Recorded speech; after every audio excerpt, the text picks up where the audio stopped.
สบายดีเนาะมื้อนี้ยาโปรเจกต์เตอร์เราสิมารีวิวสัญญาณการขโมยรถจักรเด้อยี่ห้อออโต้รูทซึ่งว่ามื้อนี้ก็ได้ติดตั้งให้กับรถตัวนี้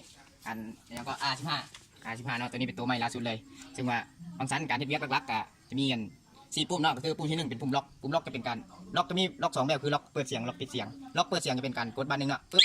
รถจะดังสังเกตไฟแสดงสถานะการล็อกจะขึ้นเนาะไฟ LED นี่แบบขึ้นเนาะเมื่อมีคนมาถึงตัวรถเฮารถจะดังขึ้นก่อนเทื่อหนึ่งเพื่อการเตือนถ้ามันถึงตอนนี้รถจะฮ้องโวยวายเลยเนาะขอบคุณล็อกรถจะฮ้องโวยวายก็ไปถ้าเป็นถ้าว่ารถฮ้องโวยวายนี่นะมีแต่เฮากดเอาสาธิตเลยซะเอาไหมเรายังไม่ได้ล็อกเนาะเอากดล็อกปึ๊บเอาไหมเราต้องมาหนึ่งก่อนตัวที่2รถฮ้องโวยวายนี่ให้เขากดปุ่มล็อกปึ๊บรถกระสีดำดับแล้วก็สังเกตไฟกันนี่ดับคือเก่าอันนี้หุ่งคือเก่าเนาะต่อไปจะเป็นการล็อกปิดเสียงจะเป็นการล็อก2เทื่อกด2เทื่อปึ๊บรถจะล็อกปิดเสียงเวลามีอย่างมาถึงตัวรถจะโบห้องดังมีแต่ไฟเตือนนี่ซึ่งมีแต่ไฟตัวนี้เตือนไฟเตือนเนาะไฟเตือนกรณีว่ารถสีดังในกรณีใดรถสีดังในกรณีที่ว่ามีกระเจผีเนาะกระเจผีมันเขามาระเบิดเบ้ากระเจเขาปึ๊บปิดไปปึ๊บบีบไปออนสกิลไฟจะขึ้นรถสีห้องเสียงดังเลยกดล็อกก็ได้เมื่อเขารถแหละก็มีแต่กดล็อกอย่างเดียวรถถึงเสาดังปุ่มต่อไป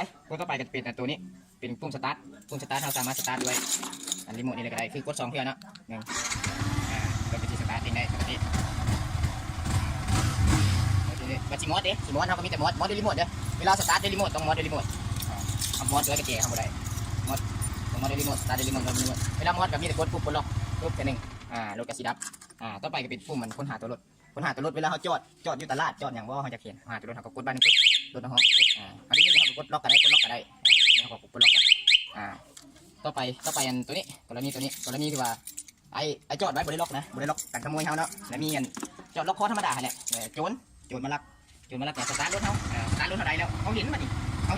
เขามีแต่กดปุ่มนี้ปุ่มล็อกมาหนึ่งบริแนะนำให้กดปุ่มกดล็อกเด้อน้องสิแนะนำตัวปุ่มกดล็อกก่อนเวลากดล็อกปุ๊บรถก็จะดับแต่ว่าไฟขึ้นเห็นให้โจรยังสามารถสตาร์ทไปได้อยู่แต่ว่าเราเห็นรถเท่านี้มีแต่กดปุ่มล็อกอย่างเดียวกดล็อกปุ๊บรถจะฮ้องไปประมาณ10 วินาทีเพื่อให้โจรกระเพรานี้ให้มันดับนะจะอธิบายรถจะดับเฮ็ดได้ก็สตาร์ทขึ้นก็บ่ได้ขอบคุณล็อกรถที่ห้องเป็นอย่างรถที่บ่ดับเพราะว่าเขาคิดมาแล้วกรณีที่ว่ากดเลยให้รถดับเลยโจรกระเพรามันอยู่ไกลกันนะอย่าบางทีมีการต่อสู้กันนี่แหละเพิ่นเห็นให้มีแต่กดปุ่มล็อกเลยเห็นเขารับรถล็อกปุ๊บมันก็สิบ่จอดดอกแต่ว่าเฮ็ดอันนี้ก็สตาร์ทบ่ได้เลยเวลามันดับปุ๊บแหละนั้นเลยเวลามันนั่นแหละตอนเราสั่งล็อกปุ๊บตอนตีรถมันดับมันห้องเลยรถดับสตาร์ทขึ้นก็บ่ได้อย่างไรก็มีแต่เท่านี้แหละหลักๆการใช้งานมันก็ขอขอบใจนะ